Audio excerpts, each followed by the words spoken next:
Hello, my friends, my family members. It's me, your friend, Derek Jackman, and welcome to another podcast.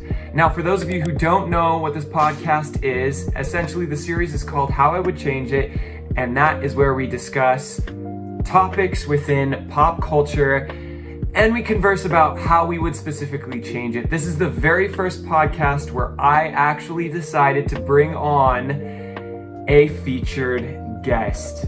Now, some of you know who he is, and he's here because of a topic that we're actually going to discuss.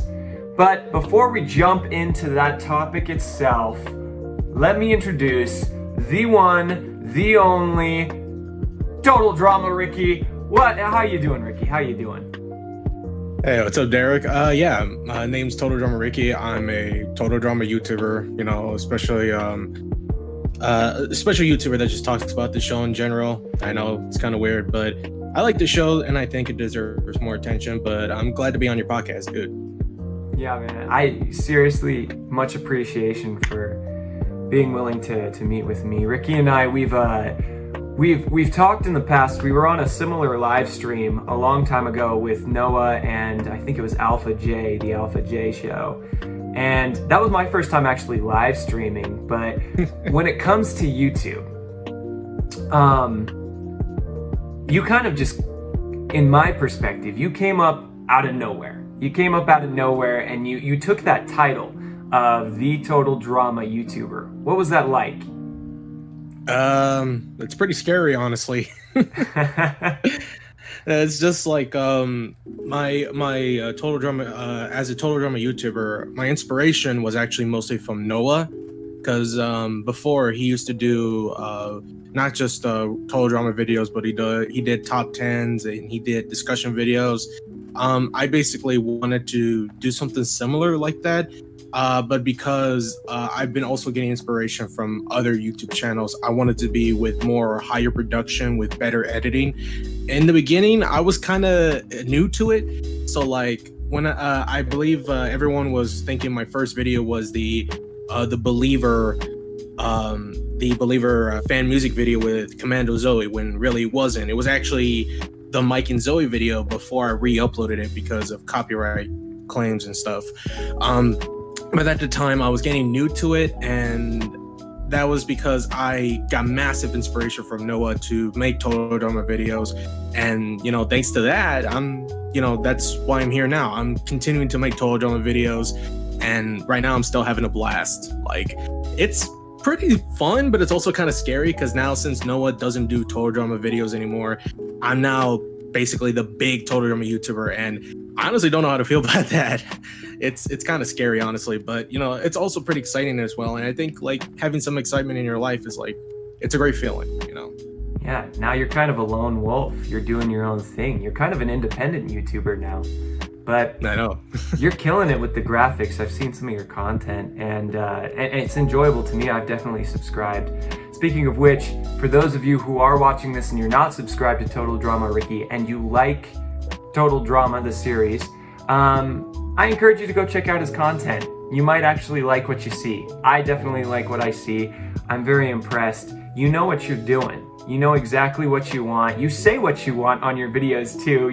You're definitely great at expressing your opinion, which is it's a reason why I decided to collaborate with you today. Actually, I emailed you about this. I hope you don't mind me sharing this, but when I reached out to Ricky, I told him there are 4 reasons why I'm kind of reaching out to you.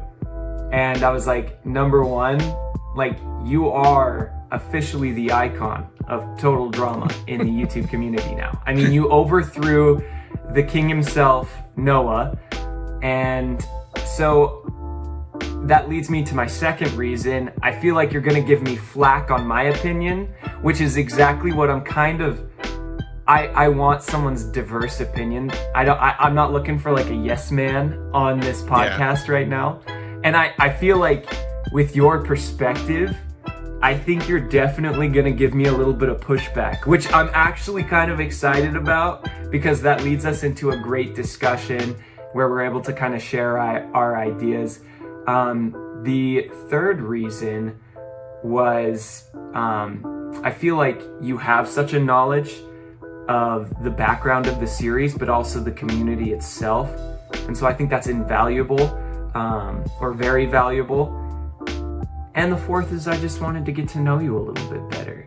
I just wanted to solidify and create a little bit more of that bond and friendship. Yeah. Although I will let you know though, despite me being now the top Total Drama YouTuber, I don't know if you have noticed, but not like the entire community sort of supports me in that way. Because of my different opinions, which, you know what, I honestly don't mind or don't care, because like everyone has their own opinions, and I'm absolutely okay with that. I know there are people that will somewhat troll me, you know, especially if I don't know if you've been to Reddit, that's kind of a different place. But I know there are fans there that like to talk about Total Drama, but I would say I'm not the biggest person there. You know, I'm not the most favorable person there. Not everyone likes me there. But again, I don't care. Like people can have their own opinions on me, but I just rather like to show more about what the show had, and, you know, talk about a little bit more like what are our favorite characters, favorite seasons, maybe our best moments from the show.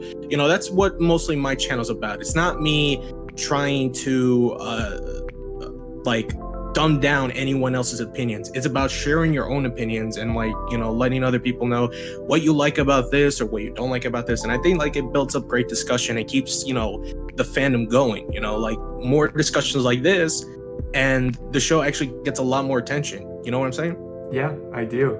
There was a magic that attracted everybody to that show. And, you know, despite the many different controversies that have happened throughout time, I think the show holds up a unique strength in not only nostalgia, but in bringing a childhood fever dream to life. Yep. And so with everything that is said today, with opinions that are expressed by me, opinions that are expressed by Ricky, just know that everything we talk about is purely based on our perspective and opinionated. So when you go into this, don't treat anything that we say like it's fact. It's totally just an opinion. And we're like, if you disagree with us in the comment section, that's cool. We're all for healthy dialogue. So are you ready to kind of jump into this? I know I gave you a little bit of a schedule, but would you say you're kind of prepared to talk about the pros and the cons of Total Drama, the series? Yes, I'm absolutely ready. Let's get this going. Awesome. So one of the things I wanted to start off with is I'm not a huge fan of just trash talking things. Yeah. You know, I can be very skeptical in certain things, and I can kind of piece together my opinion of what went wrong. But before I actually go into, you know, some of the weaknesses, in your opinion, what are some of the strengths? What are some of the things that make Total Drama hold up to its high title today? Oh boy, I have a few ideas or a few things for that list. But the number one thing that I think mostly holds the show up in a way still keeps the fandom going are the characters. Now in Total Drama is basically like a satire show. It's based off of other TV shows like, you know, summer camp shows, Survivor, The Amazing Race, you know, that also brought inspiration to the Redonkulous Race. But I think like the one thing that keeps this show going are the characters, because when Total Drama first aired on Teletoon and Cartoon Network, the thing that a lot of us remember mostly were the characters, because the characters are mostly based off teen stereotypes. You know, you have the bad boy Duncan, the nerdy Harold, the weird Ezekiel, the sarcastic Noah, the goth girl Gwen. They're all actually based off of teen stereotypes. And I think that because of how memorable these characters were, like even not the most memorable ones like Ezekiel, Eva, Noah, but we still remember them fondly because we actually got a piece on what kind of characters that they were. And for Total Drama, it's like now with the series keep on going, we actually get to know more of the characters, and in most cases we also see them evolve. So they're not like sticking to the same stereotype. They're actually having some sort of character development, you know, like whether they turn into good characters or whether they turn into bad characters. It kind of depends on how the production behind the show keeps them going, whether or not the characters will be able to evolve or unfortunately devolve. So I think like the characters is actually probably like the biggest strength to Total Drama. Is just most of the cast, even from the first generation to second generation. I'm not sure about the third generation Packet to Island. I don't know about that. We'll save that for the weaknesses. Yeah, but for the most part, as for the rest of all of the cast, including the Redonkulous race, the characters are very memorable. And even like when you go to discussions and comments and posts, people will always talk about their favorite characters. And it would be like a character that not a lot of people like, but they still support the character because they like something about the character, that they enjoy something, whether or not they were either on screen for a long time or not. But regardless, the characters is something that we still continue to discuss about. We still continue to enjoy, maybe dislike, you know, just for the fun of it. Like for me, my huge hatred to Dave I've shown in my videos, but that's because the character made an impact. It may have not have been a positive impact, but it made an impact regardless. It made me talk about the character and made a lot of people talk about the character. That's just how that works. The characters are the one thing that most of the Total Drama fandom would, you know, discuss about. And I think it's like pretty much the biggest strength to Total Drama, just the characters that a lot of us remember, you know, from first to second to third to the Redonkulous race. So, you know, I think the characters are probably like the biggest strength. Yeah, there's a large diversity of characters out there, and so like for everyone there is a character for you. I know, like, it baffled me when I found out, and this is a controversial statement, like I said, it's just kind of my opinion. At the time when Total Drama Island was just finishing up its season, when I found out that there was kind of this cult following for Noah, I was baffled. I was like, Noah, he had like 2 lines in the season, but people loved him. I still don't understand to this day, but it's a testament to how there is a character for every single individual. For me, you know, I'm kind of a hypocrite in the way where in Total Drama Island, one of my favorite characters had very few lines as well, and that was Justin. And so I was like, after I realized my hypocrisy, I was like, okay, I get it. But as seasons kind of progressed, you know, my favorite character changed from season to season, and I got to see that really kind of go into motion. But with that being said, bringing up Dave and talking about a specific strength of Total Drama Island and the series itself, obviously there are going to be fan favorites. But how can you have a favorite if you don't have characters that you don't like? And of course, that leads us to Dave. So what are some weaknesses to the Total Drama series itself then? Okay. So the weaknesses. You were like, I got a lot of baggage on this one. Like, just I got a lot of baggage with this one. I actually have a lot on this list. More than the strengths actually, but well, unfortunately, Dave is not the weakness. I wish he would, but that would kind of be me cheating a bit. But I would say like the one thing that really kind of like I'm not gonna say it's a big issue, but I think it's something that could have been looked over before, you know, making the seasons, and I think it's the pacing. Now from Total Drama Island, I think the pacing in that season was really good. because the thing is that you easily know the characters more. You get to understand their conflicts, their rivalries, their relationships. I think in that aspect, you can understand the characters as well as their interactions a lot more. But then it's kind of like after action where I feel like the pacing it didn't feel right. You know, Total Drama Action, I love that season to death. A lot of people may hate it, but I love it because I just love movie parodies, like at least done right, you know, like just to make them fun and not, you know, forced in poop jokes and stuff. I mean, there kind of still are, but that's besides the point. But the pacing after action, it happened in World Tour. I feel like it didn't really fit right. Like now all of a sudden, the characters start to become more mean, more with the hypocrisy, especially with the love triangle. The characters started to be dumbed down a lot more. Like, and then later we get to Revenge of the Island, and I think the pacing, like, despite, you know, the characters being, you know, the new cast of characters, which I'm okay with. I'm actually okay with the new cast, but because the season itself was only 13 episodes, that's really not enough time to get to know all of the characters under that limit. I feel like if it was up to 26 episodes, or maybe have a little bit more of the cast, maybe we can get to know the characters a lot more.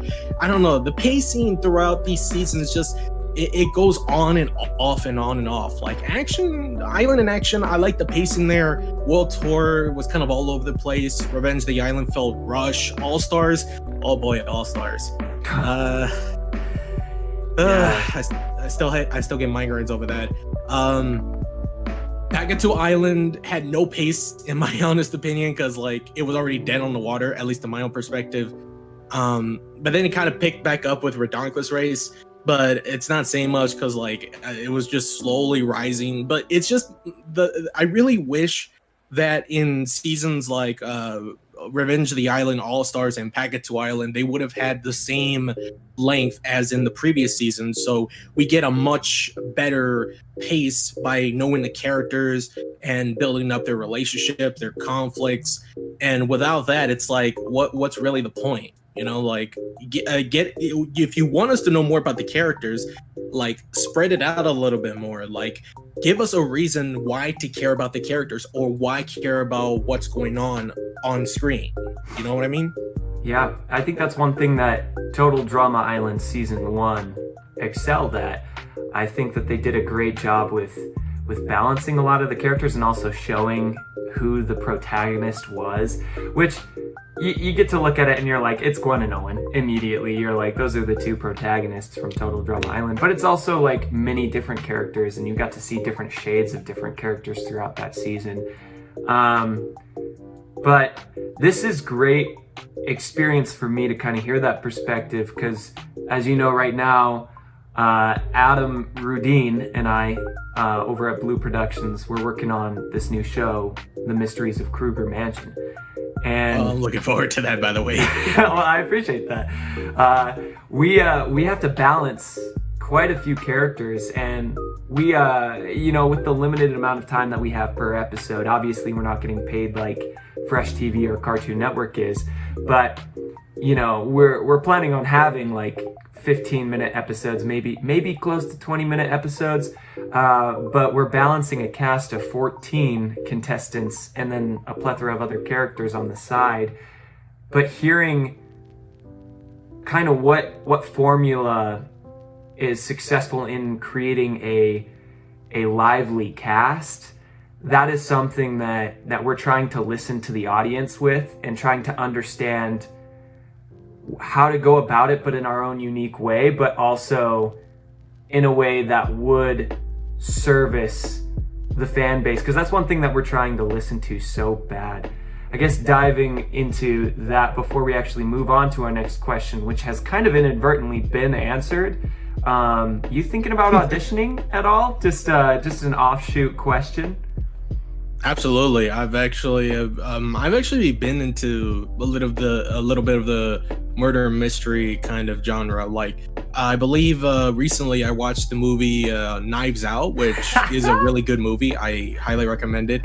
I just like how, to be honest, I actually knew where it was going, but at the same time, it looked interesting in a way that you don't know what's gonna happen. Like, I really like when stories work like that because they tried to think that you're gonna go on one route, but it turns out it went to another route. So, like, yeah, I mean, with this story with Mysteries of Kruger Mansion, that is something that I would be interested not just watching but also be a part of. You know, I like to be part of these kinds of mysteries where with what's going on, who are the characters, who should we believe or who should we not believe. You know, that it seems very interesting. Well, I appreciate that. And I know Adam would too.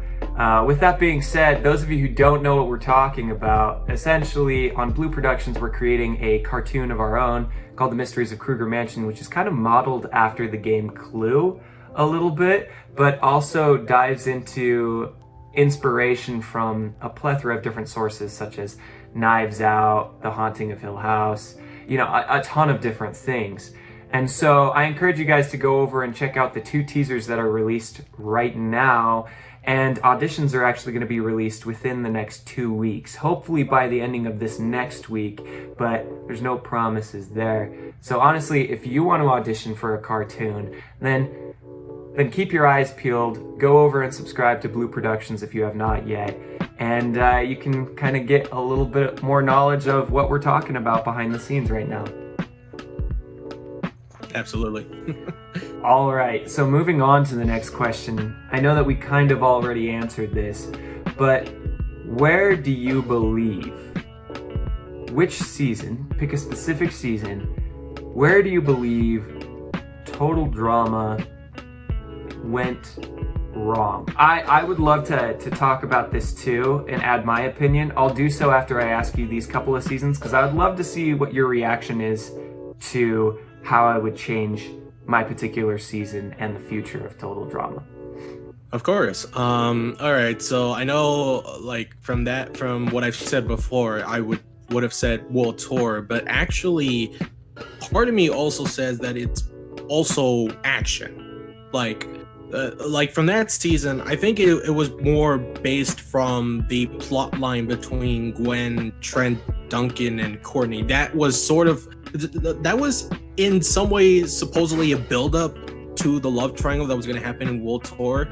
I think, like, from action, it sort of started the downfall of most of the characters, especially starting with Gwen and Trent. Like, Island, I believe that their interactions were pretty solid. Like, at first, when I first watched Total Drama, I was not a big fan of Gwen and Trent being together, but the more I looked at it and the more that I matured, I realized, you know what, the relationship was actually pretty good. I like how they interacted. I like how they were talking, you know, like actual teenagers, actual people, and just, you know, like it was mostly from the Big Sleep episode when they were talking about, you know, constellations and stars. That was actually a really nice moment.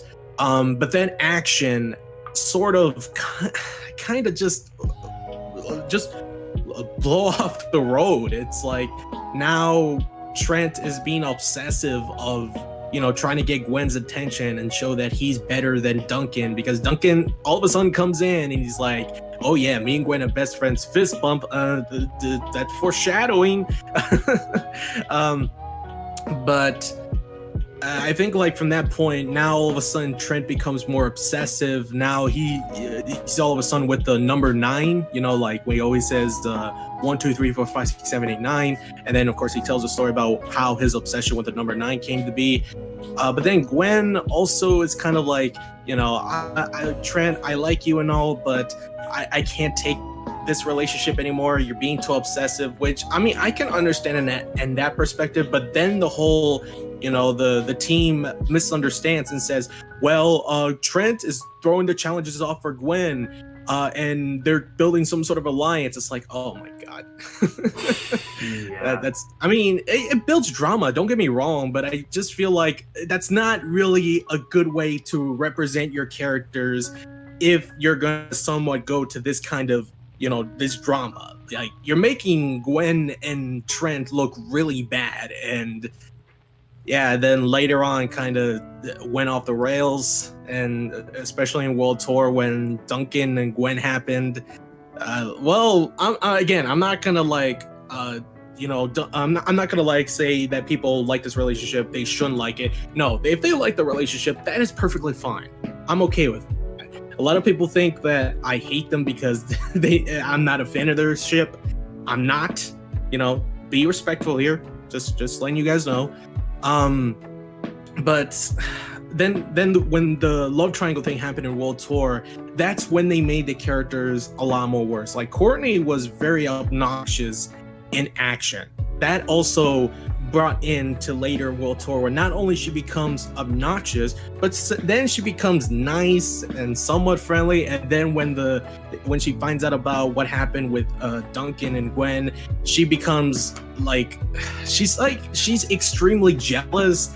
She's very how do you say it? She's revenge driven. Like, I don't think this was necessary. I don't think, like, if you're gonna make Courtney a valuable and likable character, I really don't think this was the route for her to go. Like, honestly, I liked her in Island. I liked her when she was, somewhat pushy. She was bossy, but then she later let her guard down, and then she became a lot more fun and loose. Like, I like to see more of that Courtney, not the Courtney from action where she's like a spoiled brat, and then later in World Tour when she becomes an obsessive, jealous ex-girlfriend, that kind of thing. But for action, I think it was somewhat a catalyst to what was going to happen later in the series. And honestly, dude, I was not a big fan of it. I was not a big fan of what they were going for some of the characters later in the series. So, I mean, as much as I love action I would love action to death. I love it. Love that season to death. But I still feel like it had major flaws that could have been ironed out, but just, it is what it is. It happened, but I'm still kind of salty about it. So there's this huge, community out there that believes that the final two of Total Drama Action should not have been Duncan and Beth. Are you one of those believers who the final two shouldn't have been Duncan and Beth, it should have been two other people? For that question, I would have asked Cove, because he really does not like Beth. He straight up hates Beth. Like, he says she's one of the worst characters of all time. Didn't he make a video about that? Yeah, he did, and I thought it was a pretty fun video. I think he should do more videos like that often. I like his his fan season, but I like his commentary videos as well. Now, as for me though, a lot of people would ask. I would also get comments of people asking me, "Would you change the finale with Duncan and Beth?" I would always say yes, because I think like Beth, I think she was okay. She was okay in action. Like, she improved a lot more in comparing to her last performance in Island. But I think a character that would have fit better for the finale against Duncan was Lindsay. Yep. Yeah, absolutely. Because when I saw her, she actually completed a lot more in action than she did in Island. In Island, she was kind of just the assistant to Heather in her alliance, and then later when she finds out that Heather's just using her, even though it was clearly there, but she was just too ditzy to realize that. But then in action, she became a lot more independent. She was friends with Beth, but then she had her moments as well. I think it was in the horror movie challenge when they were inside the tent and the other team was trying to scare them away, but Lindsay was the one that was not scared, because she knows that there's no real ghosts. So I liked a little bit more of that Lindsay than, of course, the Admiral Lindsay. Her hotness, that was also iconic. And then with her solving a mystery movie challenge, she was the one that actually solves the mystery and won the challenge. That was actually, I think in the episode Get a Clue, that's my absolute favorite episode, because Lindsay figured out the mystery and yet she's not really the most intelligent character in the show, which that's kind of her character stereotype. She's the dumb blonde girl.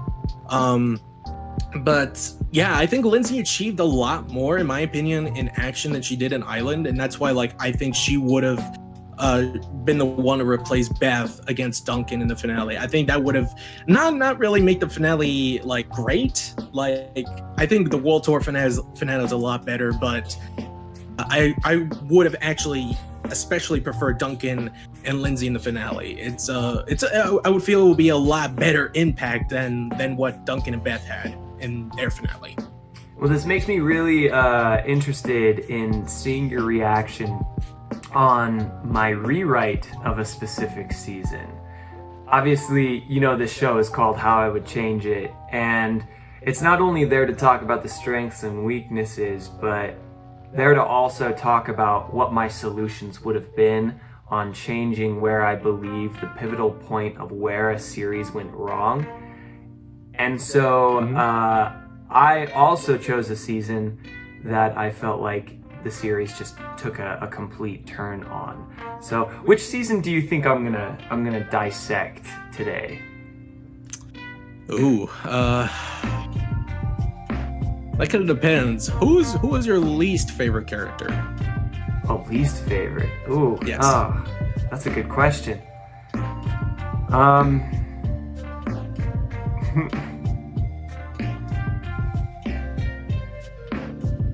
Sadie. Oh, okay. Well, when you said that, I don't think that would have provided an impact to what I believe would be your the season that you believe took a downfall. But I'm gonna take a wild guess. I would say between World Tour and Revenge of the Island. You know what? Actually, my least favorite character, and this is a hot take, would be Sierra. I'm not a huge fan of Sierra. Ooh, okay. Yeah, I got some issues with Sierra just because I feel like it affected Cody's character development.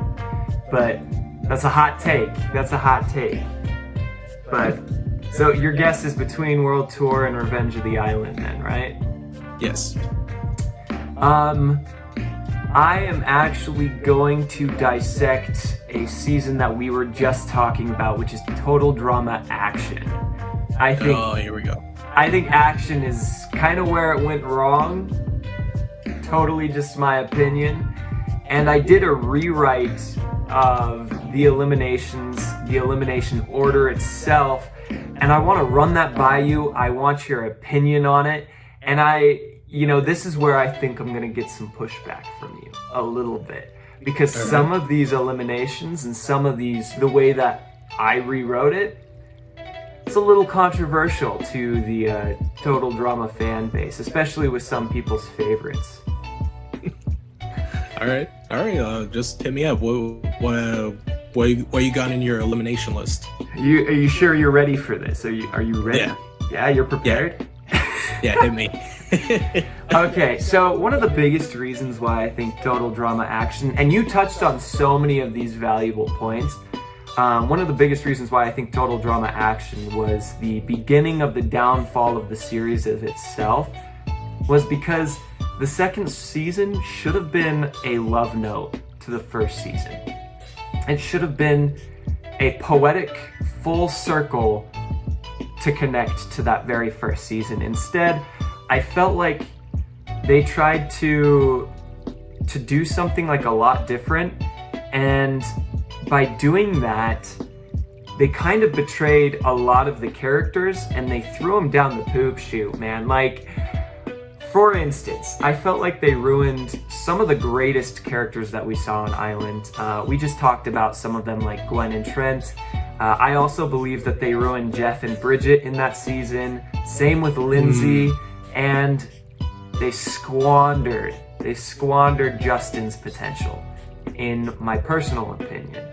And so that made me a little bit disappointed because I felt like if they had done Justin justice, they had written him in such a way where he actually was an adequate antagonist, then it could have been great juxtaposition to Heather's antagonistic arc for season 1.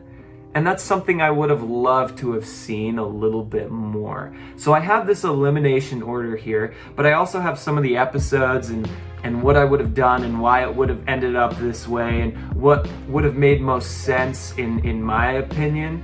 I want to run that by you, and I know that some of your favorite characters are kind of getting the shot early, and that's another reason why I brought you on today, was because I want you to tear me apart. I want you to express freely what you think of it. If you think it's a brilliant idea, express that. If you think it's a terrible idea, express that. This is just one man's opinion, right?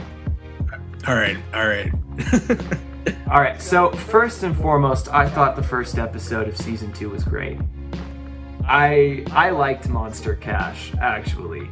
I thought it established a lot of things well, and I actually thought it was building up some of the great characters. Like, I saw a lot of development with Trent and Gwen in episode 1, and I was like on my seat, like, yes, like this is what we need. This is so cool, right?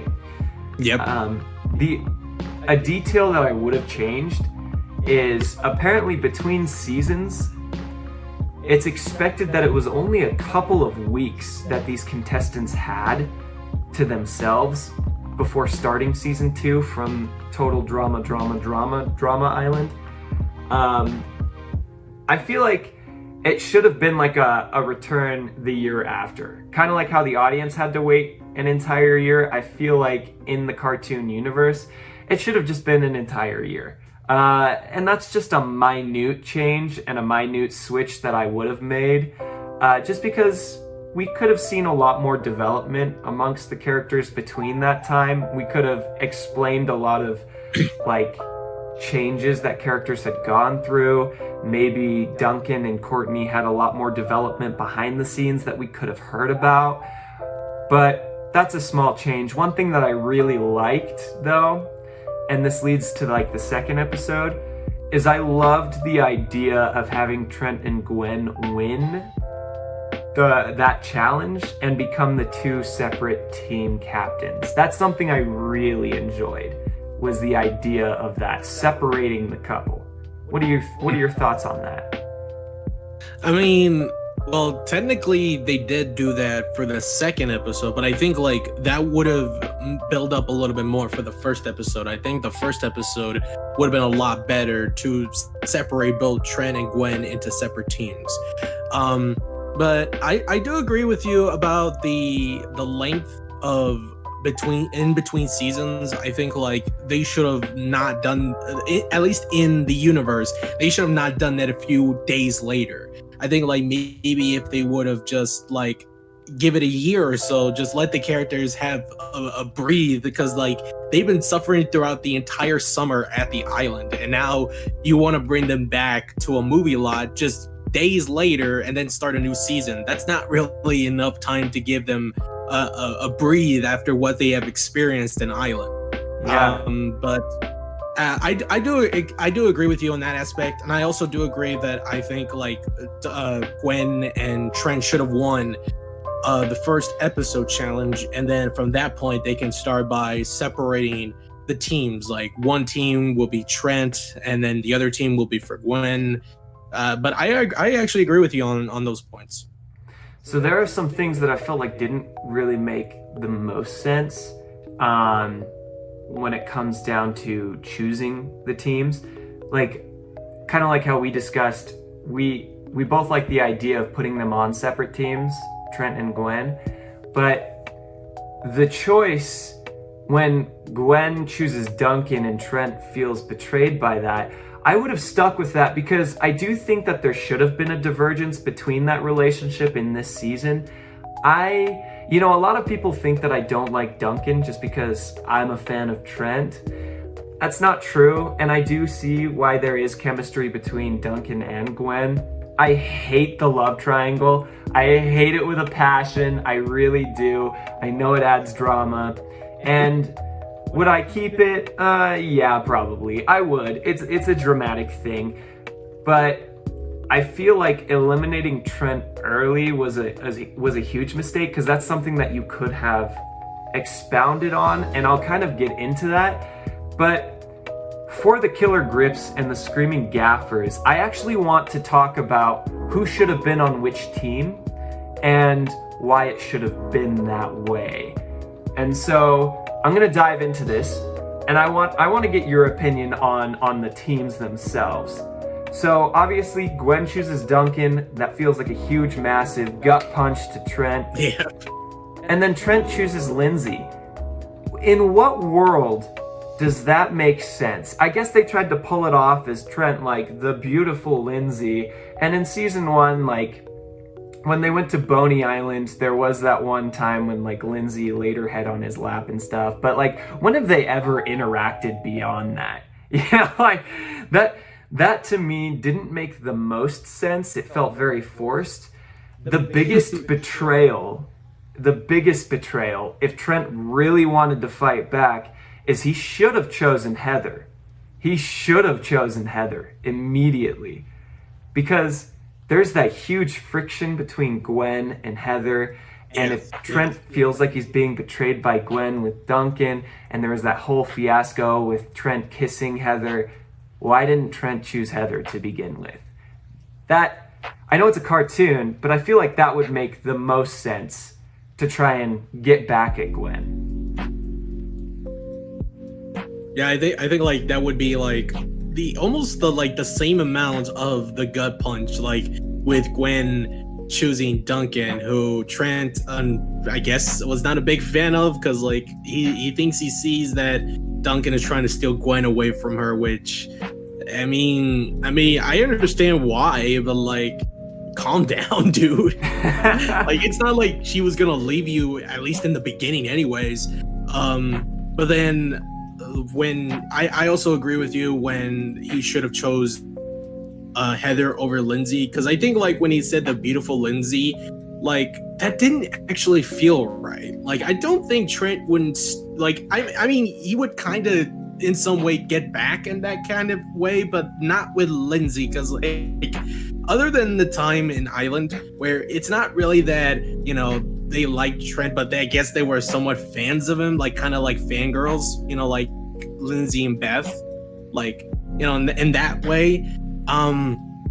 But for here, it's like he just chose her and just described her as the beautiful Lindsay. Like, that's not really a gut punch. It's just kind of like, okay, that's weird, but okay. Yeah. But I think with Heather, that would have been an equal amount of a gut punch to Gwen, because like she despises Heather. And I think if Trent would have made that decision, would have made that choice, that would have in some way kind of made Gwen a little iffy, kind of angry, because it's like, why did you choose Heather? Like, why? Like, I actually do agree with you with that. It's I think like it would provide a much better build up to the drama if, you know, Trent actually made the more intelligent choices, or like choices that is not impacted towards his character. At least like we can understand why he did this, rather than just he did it and it's like, why? You know, we want to know why, not just why, you know? Yeah, and I feel like with conflict, it needs to organically evolve.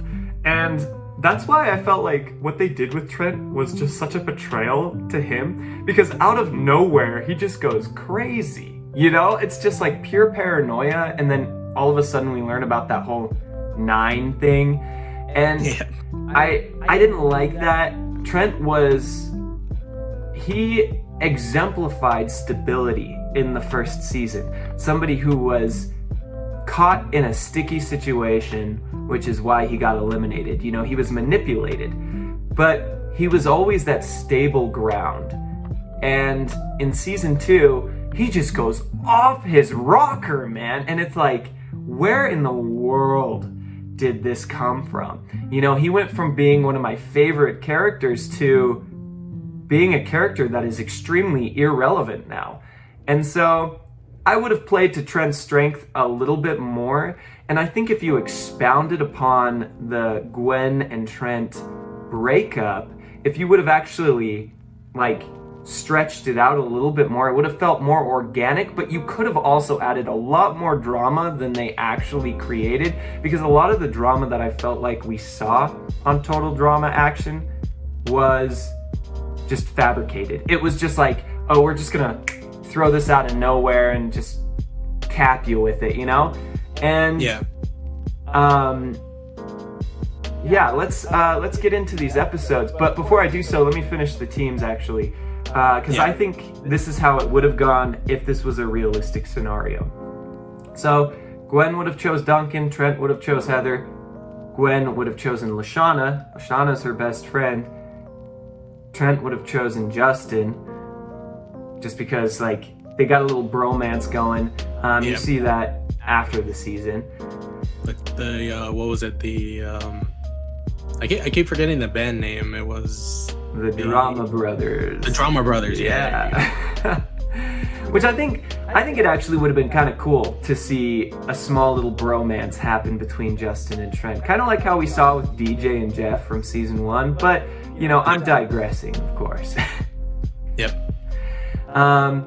So on Gwen's team, Killer Grips, because she has Duncan, Duncan would have encouraged her to choose Jeff. Plus she has that friendship with Jeff since we saw in the final 6 of Total Drama Island. So I feel like that would have made sense too. Mm-hmm.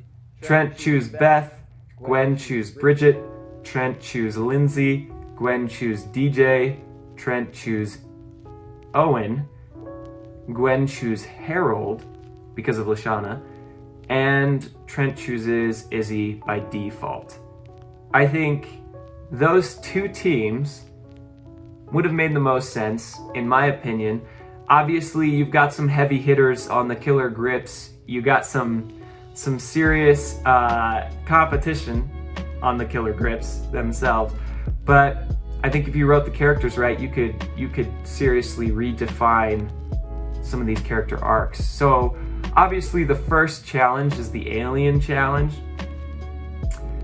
Let me read to you the synopsis that I have for this.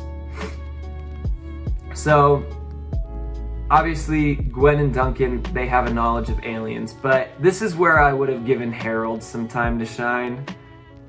I wrote it like this. Harold's knowledge of aliens and extraterrestrial entities helped guide the Killer Grips to victory from Chef. Izzy led the team astray, which led her teammates getting picked off one by one. Screaming Gaffers had a lapse of teamwork. They split into 2 teams, whereas the Killer Grips stuck together, defended each other with Harold's tactics. So Harold's kind of like, he's the MVP of this episode. And I have more of a synopsis of that, but in the end it was Izzy who kind of led Trent's team to get gypped in the end, and through which I would have Izzy as the first elimination from the season. So, Screaming Gaffers lost, Killer Grips won. What do you think? Oh, all right. Hot take. I don't agree Izzy should be the first one to be eliminated. Okay, from what I've heard and what you said, like Harold would be the big MVP, which, you know what, I think like giving Harold a bit of a spotlight, I think like that would have give him, you know, more attention and give him maybe provide him with a little bit more development. But for Izzy's elimination, I'm not sure about that. Actually, I think like maybe the first one that should have been eliminated. I'm trying to take some time with this. I believe which team was Izzy in? Izzy was on the Screaming Gaffers. Okay, the Screaming Gaffers, right.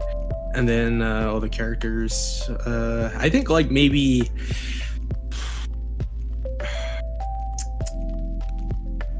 I think the first one should have been Bridget. Ooh, okay, Yeah. okay. Yep. like I think in that part, because like the reason is because I think like from a different perspective, different from your perspective, like later when they were the host of the Aftermath show, and and with Jeff becoming like a bit of a I can't really say it because I know I can't swear, but kind of like a jerk basically. Yeah. And then Bridget was just there because she was there to try to control Jeff, to show that stop being a jerk. I mean, a lot of people see you as a cool dude. Now you're getting all Hollywood on us. But I think for your part, I think like if Bridget would have left early, I think like they would that I think like the Killer Grips, if they were to think about this, maybe find some way to loosen Jeff up a little bit, like now because his girlfriend apparently now is kicked off the show again, and now he's pretty much on his own, at least in their relationship. I think that would have give him a little bit more of, I guess, his own independent, like how do you say it, his own development. Like later he would character development, and then he would get a little bit more serious.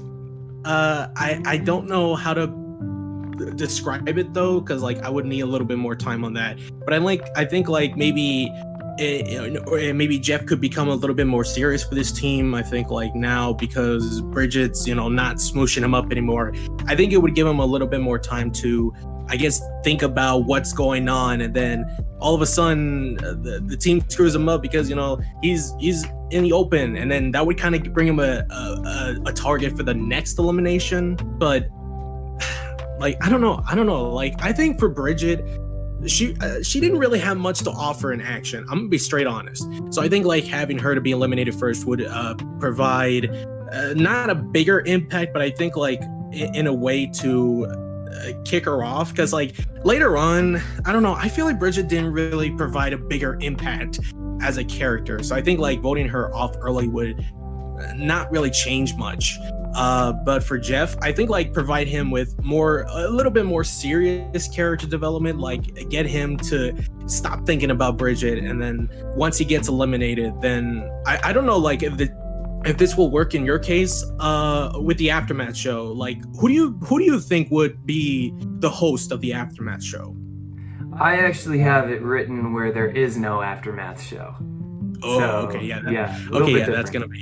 that would be kind of tough, but I have an idea there. It's just I need more time to think on that, but I think like the first elimination should have been for Bridget. Okay, super fair. I have different plans for Bridget, but we'll get into that.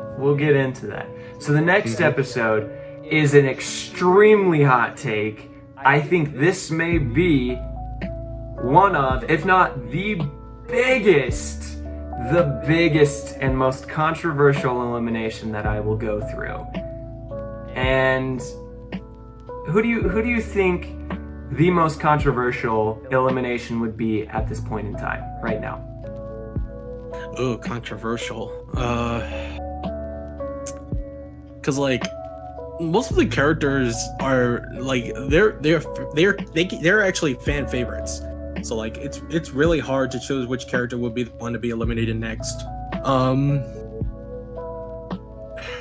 gonna take a wild guess. I would say Duncan. Okay, let's talk about that. Let's go into this. So this one we'll do the Western Cowboy Challenge. Some of these challenges I'm completely making up. Some of them are inspiration from actual shows. In this one, Jeff helped his team almost dominate this challenge. However, Justin helped Lindsay unlock her potential by exploiting her past to assist the team with its victory. Lindsay grew up with horses and is secretly talented at lassoing things. It was a close competition, but the Killer Grips continued to get annoyed with Harold as he tried controlling everything due to his prior win. This led Harold to getting eliminated. Hot take, but but the build-up here is in the last episode, or in the last competition that they won, the elimination episode, Harold was the one that drove them to victory. But we've seen this side of Harold before where he's kind of like, you guys need to listen to me, I know what I'm talking about because I won this one time, And so that is where I would lead him to his downfall, and I would play up to Justin's seductive traits a little bit more, to where he's manipulating Beth and Lindsay, coercing them into an alliance, and kind of driving them to benefit him in the game. So, hot take, Harold eliminated. What do you think? I mean, I like Harold.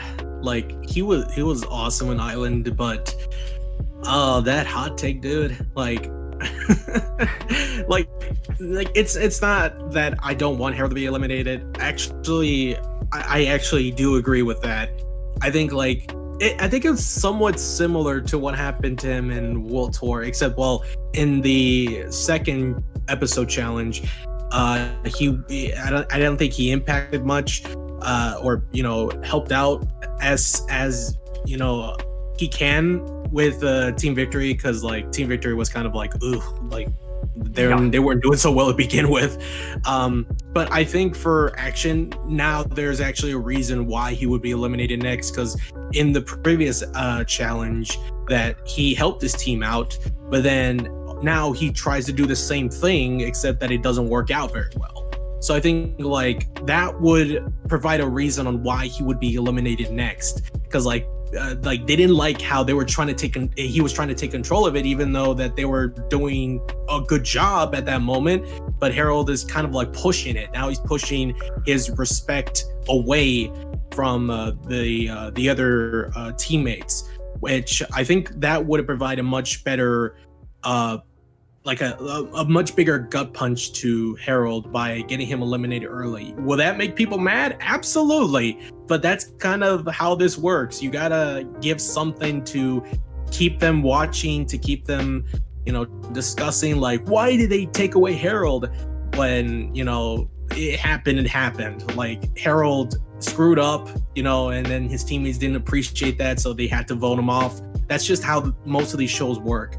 Your favorite character, he's your favorite character and all, but in that situation, that's not really about favoritism. It's about how they perform. And from how he performed in that case, no, he's done for.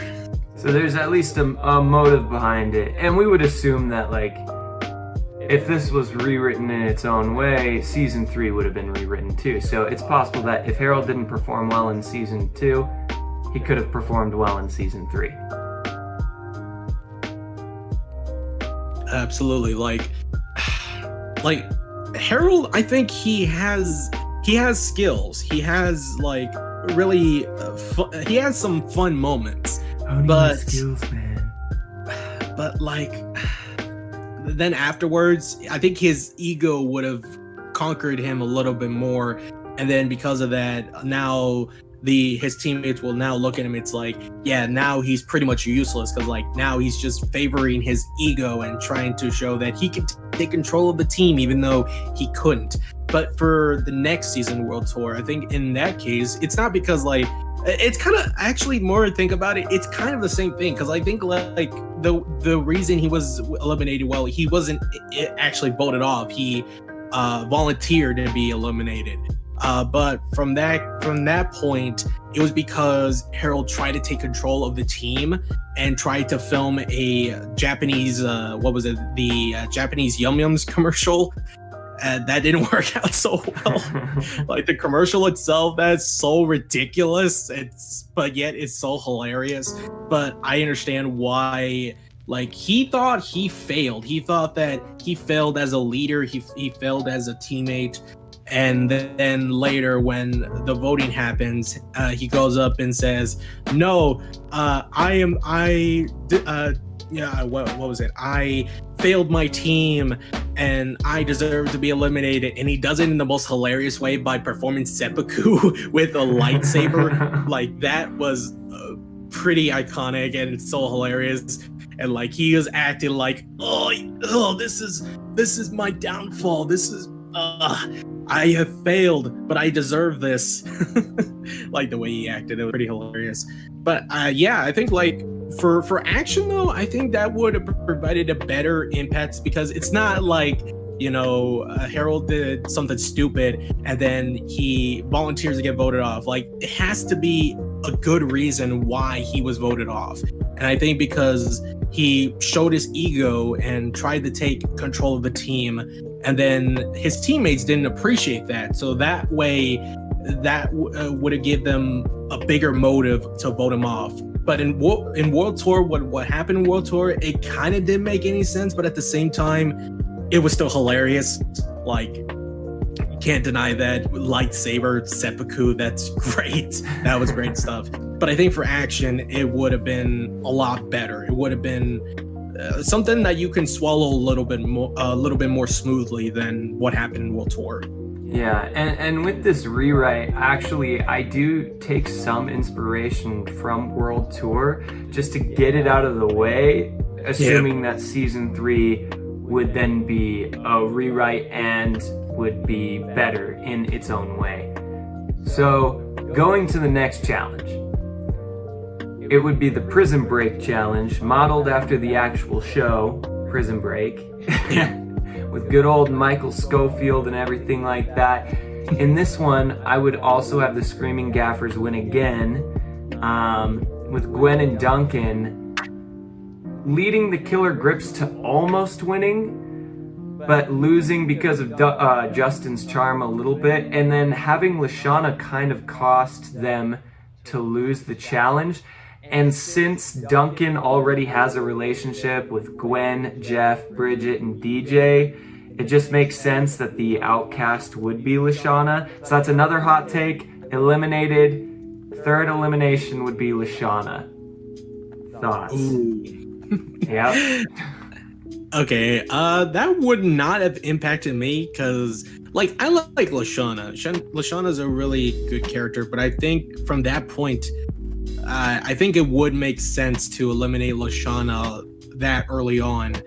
And, like, to be honest, like, Lashana in the other Total Drama action, like, she was fine, but the part that kind of ruined it for, and not for me, but just like the character as a whole, now turning her into a target, was the sports movie challenge when they exposed her for, that she was talking back, talking like crap, or just insulting them behind their backs. And then she tries to play victim to say, "Oh no, I didn't mean all that. That wasn't serious." Like, I really didn't like that. I really didn't like how they kept her in the season until that point where now she's trying to not really villainize, but just kind of like, she was friends with these guys, but then now she's talking back at them in a more negative way, and I really did not like that. But I mean, I guess it adds more drama, which I guess I'm okay with. But I think Lashana was the wrong character for that.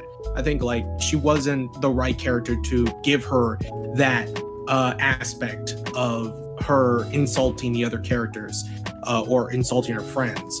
But I think for that point in your part, I think that would make a lot more sense. I think that, I don't think Lashana can make a bigger impact, at least for what she did in Island. But I mean, to me, I guess it makes sense, Mm-hmm. So this next episode is the longest synopsis because it's actually about 2 paragraphs long, but it would be one of the most important episodes that would highlight the divergence between Gwen and Trent. So it's called the Rom-Com challenge. Now, obviously, we got to see something similar to this in Total Drama Action itself, where where you got Izzy on stage competing against Duncan on stage. In this one, I would play it a little bit different, where it has to be a rom-com on a stage, and they're getting rated by Chris and Chef. So let's jump into this. All right. Cool. The teams are asked to act out a romantic scene on stage. Justin sees this as an opportunity to seduce Lindsay a little bit more. Beth is against this and reminds Lindsay that she has a boyfriend. Justin knows that they could win because he knows romance. The dude's a seducing genius. Beth puts her foot down to defend her friend and starts to see that Justin is manipulating them. Justin does not like this. Beth recommends Trent and Heather as the other option. Trent and Heather are disgusted with each other, but they're out of options because Beth will not let her friend perform this with Justin. She doesn't want her to betray her boyfriend Tyler, right? So Yep. Trent agrees only when he finds out that Gwen and Duncan are nominated to reenact the scene together from The Killer Grips. Oh no. Now the reason this because it has to make sense, right? On The Yes. Killer Grips, you got Jeff and Bridget. That's the obvious choice. The reason Duncan and Gwen are nominated to do the scene is because Bridget formed a fear of performing on stage after the first season's talent show. You remember the fiasco that went down there and how much of a mess that was when she puked all over everyone. So, Yeah. a little bit of PTSD there, right? Yep. Trent's jealousy gets to him. Heather is secretly emotional, breaking down due to the hatred from her teammates. So we see this a little bit where Heather starts to redeem herself in season 3. In season 3, she becomes more of a protagonist. I almost would have made that happen earlier. Mhm. I would have shown a little bit of that here in season 2, where all of the criticism is actually starting to get to Heather. And this is where Trent's character could have been played up a little bit more. Trent is the nice guy. He's the nice guy. So he doesn't like it when anyone is in turmoil or distress. So even though it goes against what he feels justified for. But he has to do what's best for the team. Exactly. And what's best for his morals too, because Trent comforts her with like sincerity. And this would be one of the first blossoming friendships that you see with Heather. Hot take. Trent and Heather being friends. I know. You might want to be careful when using the term friendship because that is a trigger word for shipping. Yeah, I would not be shipping them. I saw that video of yours. I did. Yes. I saw the crazy ship. It's just like the fans always say this as, you know, oh, these two are talking, just one interaction, and then boom, I ship them. Yeah, man. I mean, you see that with Cody and Noah all the time. All the time. God, everywhere. I actually got spammed by a bunch of Nody fans on Twitter, and it was not pretty. But yeah, I got a piece of how that fan base was like. All right, Well, but like, you know, what? Continue on. What were you saying about Trent and Heather? Yep. So, with the Trent and Heather becoming friends, Gwen sees this and gets extremely jealous to where she opens up to Duncan a little bit more. So this is an organic divergence between the two of them. You know, they stumble upon these two things. Both of them become jealous, and both of them are creating this break and shift in that relationship. So, on top of that, this will begin the inevitable split between Trent and Gwen. Chris and Chef are stunned by the chemistry between Duncan and Gwen on stage. Trent is diminished. Like, he sees this, it hurts him. His eyes fill with tears as he sees what is transpiring. They lose the challenge. So, Screaming Gaffers lose the challenge. And because of this loss, obviously we have people to choose from. We have Trent, Heather, Justin, Lindsay, Beth, and Owen. The one that would make the most sense is Beth, and here's why. Ooh. Justin convinces the team to evict Beth, including Lindsay, and everyone agrees that Justin and Lindsay could have given a better performance. Because they didn't listen to Justin, because they listened to Beth, that's why they lost the challenge, and that's why Beth was going home on the bus that night. The limousine is meant for Beth. Fourth elimination, Beth down. Thoughts? I'm going to say this right now. I think this would work out a lot better than what has actually happened between Action and World Tour with the love triangle. I think this was a much better build-up to the love triangle than what had transpired in Action and World Tour in general. Now for the elimination, I think, let's be honest, not everyone likes Beth, so I don't think this would be much of a surprise. But I think like giving the reason for Beth's elimination because Justin is manipulating Lindsay and everyone else to vote her off, because like what you said, if they were the ones to perform for their team, they would have got a better advantage. But because Beth was so protective of her best friend, and of course reminding her that she has a boyfriend, Tyler, remember him? That he exists. That would have just that would actually give a much better perspective for Justin, because like when I watched Total Drama Action, I actually didn't mind Justin. I think like I didn't really see him as like a serious villain, but I did see him as a good way to provide him with comic relief. Like, as like in Island, he was kind of forgettable in that he didn't really say much throughout the season, but I think in Action he was more of a comic relief, which I actually liked. Not a lot of people liked that, but I personally did. But I think in your version, I think that Justin becoming a more manipulative villain or antagonist, I think with him trying to lure Lindsay away from Beth, I think that would have been a much better way to represent Justin as a better character, to show that, he is not all good looks, but he does have a mind. He does have an intelligent mind inside of him to show, yeah, people will believe me because I'm handsome, and I'm going to use that and then get myself to the top. Like, in that mindset, he would have that mindset to keep himself to the top and to pull down anyone that goes against him. So like he would get people to vote them off, and then he will still continue to, try to, manipulate them to tell them, hey, I'm a good looking guy, I know you ladies like me. Yep. I'm sorry, I'm not really a romantic type. But we balance each other out because I totally am. Yeah. Like, if you were asking me if I ever been on my first date, no.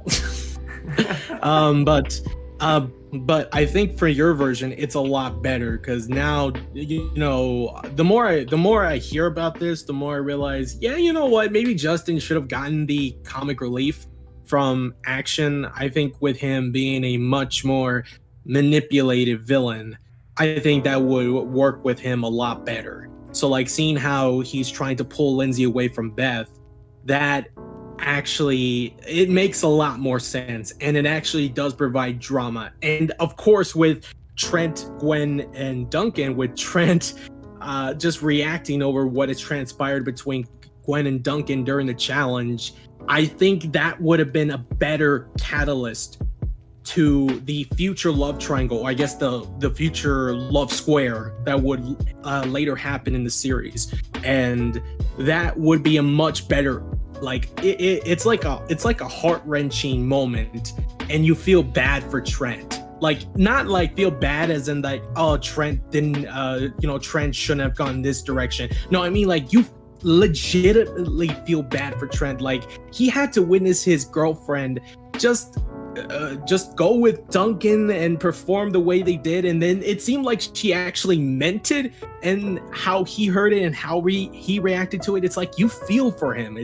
I think that would have provided more emotion and drama to the viewer, and that is something that is important to these kinds of storylines. Like, you want to get their attention and you want to see what was going to happen next, or you feel like you don't want to watch it, but you still want to watch it anyways. So I think your version, it's a lot better. It's a lot better with not just the love triangle, but also with Justin as a character, as a villain, a much better villain.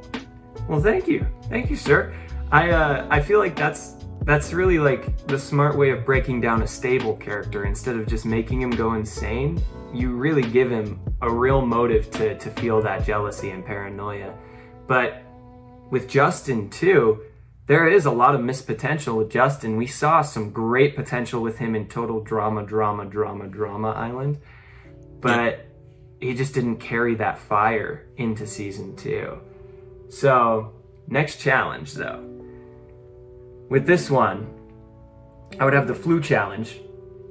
And this is exactly where like DJ and Bridget would kind of step up a little bit more. And to put a long story short, I would have the Screaming Gaffers lose. And because Justin and Lindsay are paired together and Trent and Heather have a new formed friendship, that leaves one person as an outcast, which is Owen. Owen eliminated 5th. Thoughts? I mean, Owen already won a season, so I really don't see a point of him continuing on with action. Like, he's a fun guy, he's a very energetic guy, but like, he had his moment in Island, so I think it makes sense to, you know, take him off early.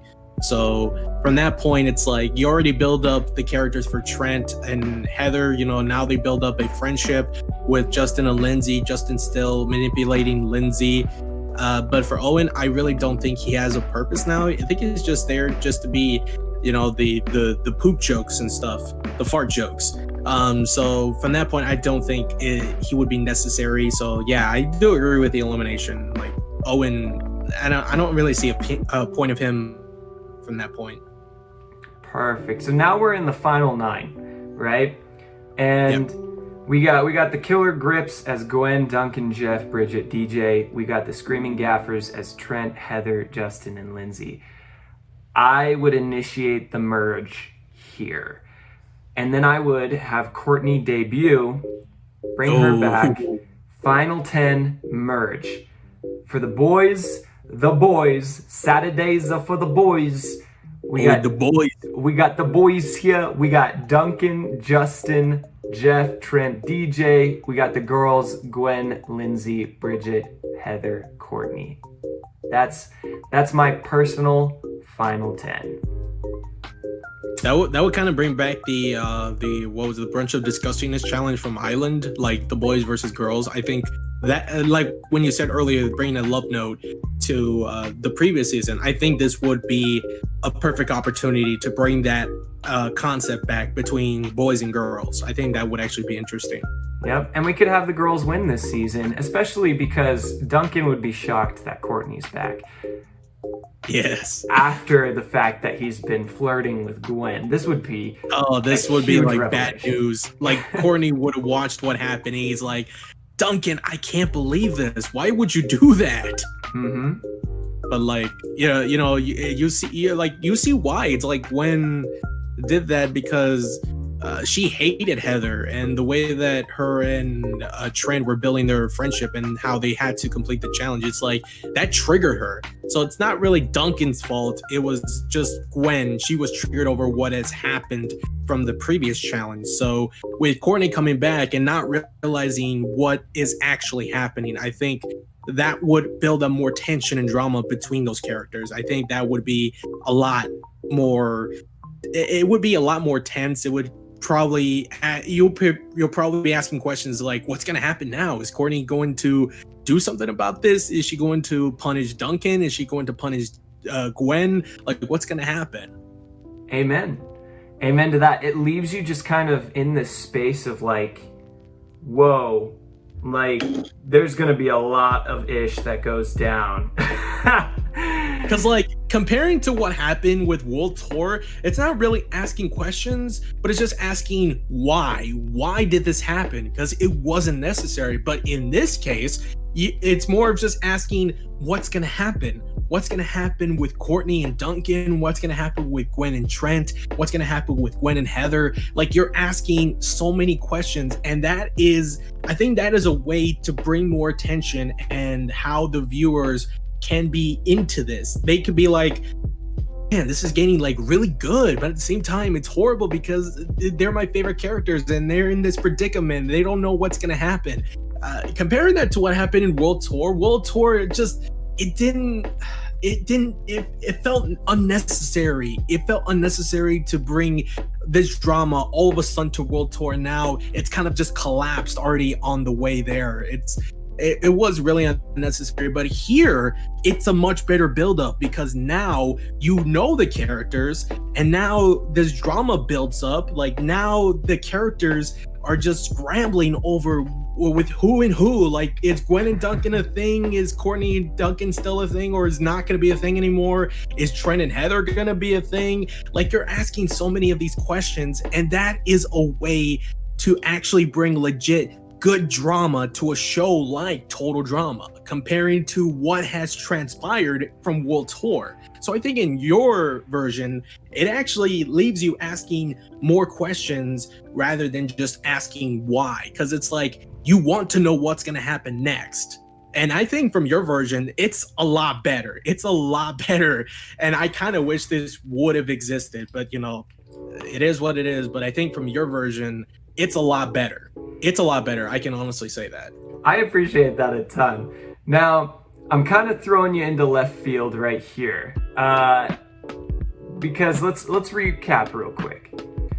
The last 5 that were eliminated was Izzy, Harold, Lashana, Beth, and then Owen. And then we hit the merge and we get Courtney. Now, I would love to do this in 2 parts. Where we had this first part, we filmed about an hour and a half where we talked about things that we would change.